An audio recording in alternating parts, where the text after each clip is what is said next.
Karnal Lok Sabha seat से BJP के उम्मीदवार और हरियाणा के पूर्व मुख्यमंत्री मनोहर लाल ने कहा कि 28 मार्च से करनाल विधानसभा में एक बैठक रखी गई। उसके बाद में अलग अलग क्षेत्र और विधानसभा में मीटिंग होगी और चुनाव प्रचार शुरू हो जाएगा। साथ ही साथ केजरीवाल पर भी मनोहर लाल ने हमला बोला है और कहा है कि उन्हीं की बातों पर चढ़ रहे फूल उनके कर्म सामने आ रहे हैं और हम मानते हैं पूरी जनता को परिवार। बाकी पार्टी के नेता अपने बीवी बच्चों को मानते हैं परिवार।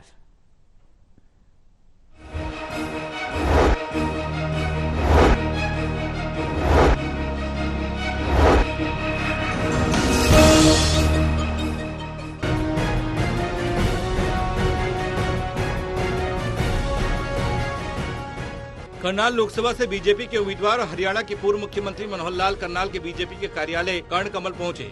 उन्होंने कहा कि 28 मार्च से करनाल विधानसभा में एक बैठक रखी गई।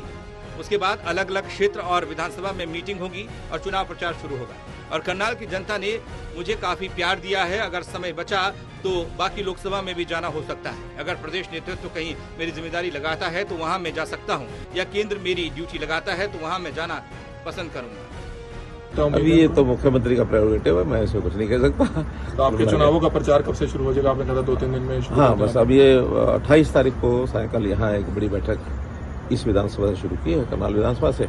उस बार 29, 30, 31 सभी विधानसभाओं के मैंने देखा है। आपने रिपोर्टिंग की है, बहुत अच्छी रिपोर्टिंग की है और कार्यकर्ता भी उस मूड से लगे हुए हैं और बहुत प्यार मुझे यहाँ के लोगों ने दिया है और उस प्यार के उसमें उमंग में अगर वो ऐसा कहते हैं तो मुझे भी अच्छा लग रहा है। और कुल मिलाकर अगर मेरा समय बचता है तो स्वाभाविक है बाकी लोकसभा क्षेत्र की अन्य विधानसभाओं में अथवा प्रदेश के नेतृत्व की ओर से मुझे अगर ये कहा गया कि पूरे प्रदेश में जाना तो वहाँ भी जाना हो सकता है।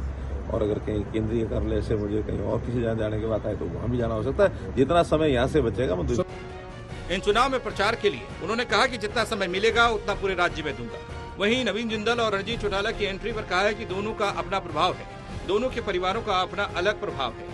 दोनों की एंट्री अच्छी है। दोनों हरियाणा के 10 लोकसभा और पूरे देश में 400 के लक्ष्य को पार करेंगे। जब उनसे पूछा गया कि कांग्रेस का कहना है कि वो करनाल में मजबूत उम्मीदवार मैदान में उतारेगी तो इस पर उन्होंने कहा अच्छी बात है, बाकी जनता तय करेगी कौन मजबूत है। उन्होंने कहा कि बीजेपी के लोग पूरी जनता को अपना परिवार मानते हैं, जबकि कांग्रेस पार्टी के लोग अपने परिवार में ही उलझे रहते हैं। हमारी पार्टी के लोग समाज को साथ लेकर चलते हैं। वहीं केजरीवाल की गिरफ्तारी पर मनोहर लाल ने कहा कि जैसे कर्म किए हैं वैसा ही फल मिला।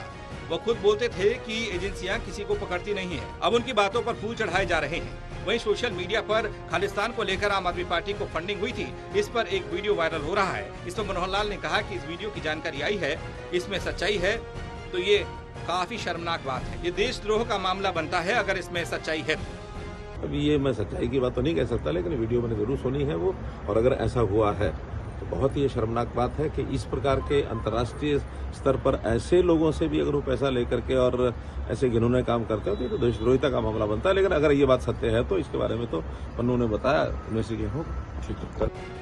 बहरहाल लोकसभा चुनाव को लेकर सभी पार्टियां तैयारियों में जुट गई हैं। वहीं हरियाणा में बीजेपी 10 लोकसभा और पूरे देश में 400 के लक्ष्य को पार करने के लिए दावा कर रही है। अब देखना ये होगा कि दावा कितना सच साबित होता है। विकास महिला, टोटल न्यूज, करनाल।